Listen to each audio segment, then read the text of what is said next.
Hey guys, this is BurtBot again, and I'm doing another video on AzurLane. In this video, I want to talk about character skills and equipment because they kind of tie into each other, and they're also kind of part about understanding the characters and how you should use them. And it's very important that you understand skill utilization as well as the gear that would be associated with boosting those skills. So for this, we're just gonna go into the dock, and we're gonna look at Belfast. Belfast is one of my favorite ships because of the skills that she has as a character. The biggest one being the smokescreen, which helps it increases evasion and makes it so that it's harder for your ships to get hit as long as you stay inside the smokescreen. So it's a very potent skill, very useful, and it's helped me out a lot. So if you guys have a Belfast, I extremely highly recommend using her in your Vanguard. Now we're going to go over some things that how gear kind of benefits from skills and how skills can benefit from gear.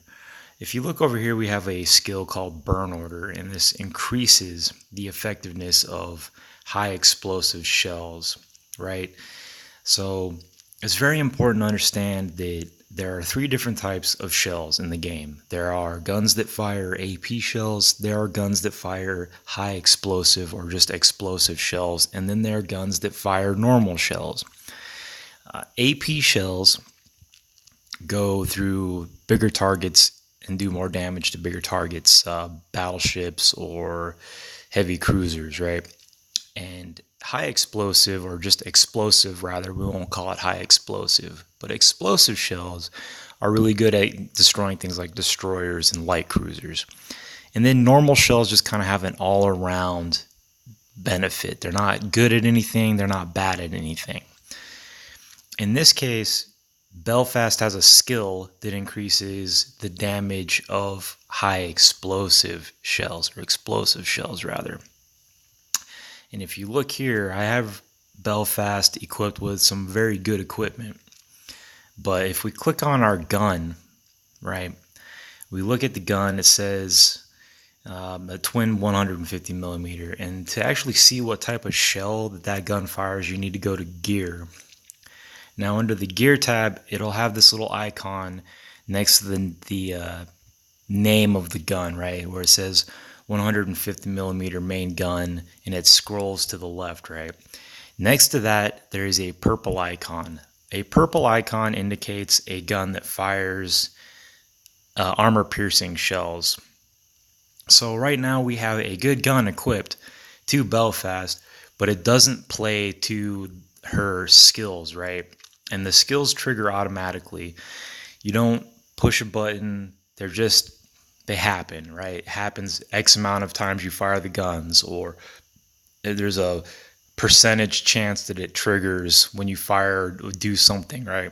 So you don't actually control the skills, they're automatic. But it's important to understand that you need to pick the equipment that helps those skills, right? So right now we have good guns, but they don't help with the skills. So we're not getting any added benefit from one of Belfast's actual skills, right? That's really important to understand. Another thing to understand about skills is how those skills affect other ships. If we click on Prince of Wales, we have really good equipment, or at least a really good gun equipped to Prince of Wales, right? But if you look at her skill, her only skill that we have right now is Royal Alliance. And this just increases a lot of stats, right? Increases own firepower, anti-air, and reload, and evasion by 1.8% for every Eagle ship in the fleet during battle. This means that every ship that's associated with the Eagle Alliance or Royal Alliance, and I'm assuming that's Royal Navy, right? Then essentially for every UK ship that you have, then you get 1.8% boost to all those four different stats, right? That's massive. But to get the maximum benefit from this, you would have to have 6 UK ships in the fleet that Prince of Wales is in, right? And I currently do not have Prince of Wales in a fleet that has just UK ships. So it's really important that if you're going to pick a ship, if you want the maximum potential, that you look at the skills and you look at the equipment that's attached to them, right?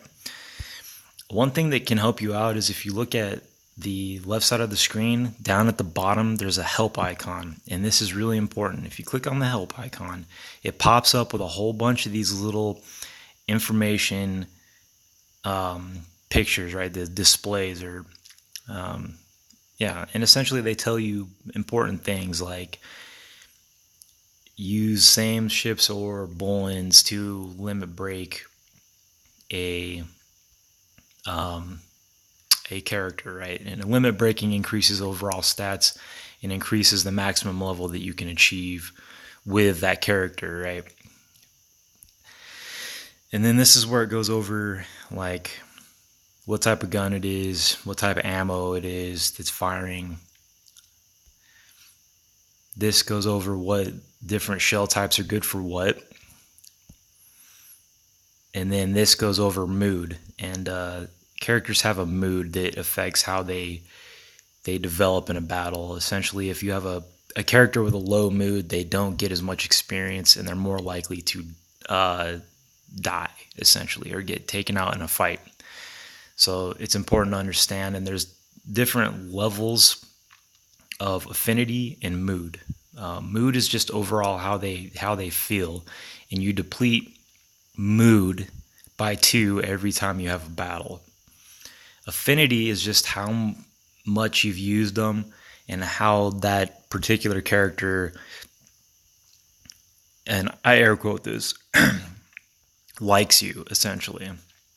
And the more they like you, the better they perform. They get boosts and stats. And then this just covers enhancing, right? So it's a quick video. It's definitely very important to understand gear and skills kind of tie into each other and how they can affect other characters that you're using in a fleet. Very important to look at that. Anyway, I hope you guys enjoyed the video, and I'll see you in the next one. Thanks for watching.